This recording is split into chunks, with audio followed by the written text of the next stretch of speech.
நம்ம எல்லாருக்குமே சொந்தமாக ஒரு வீடு கட்டணும், அப்படி இல்லைன்னா கட்டிகிட்டு இருக்கிற வீட்டை சீக்கிரமாக முடித்து கிரகப்பிரவேசம் பண்ணணும் அப்படிங்கிற ஆசை நம்ம நிறைய பேருக்கு இருக்கும். ஆனால் ஏதோ சில காரணங்களால் அது தடைபடும். அப்படிப்பட்ட சூழ்நிலை தான் சிதம்பரம் திருப்பணி விநாயகர், வடக்கு வீதியில் இருக்கிற திருப்பணி விநாயகரை போயிட்டு வழிபாடு பண்ணுங்கள்.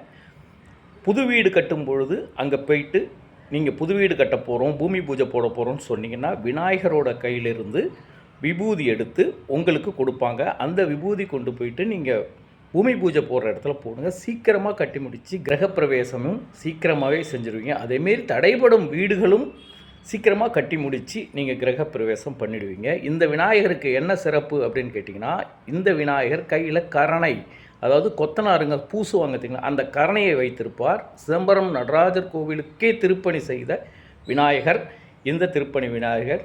மிக பழமையான விநாயகர். இன்றைக்கி சங்கடகர சதுர்த்தி நாள்லேயும் வாஸ்து நாட்கள்லேயும் இவரை வணங்குறது மிகவும் சிறப்பு வாய்ந்தது. சிதம்பரம் வடக்கு வீதியில் இருக்கார் இந்த விநாயகர்.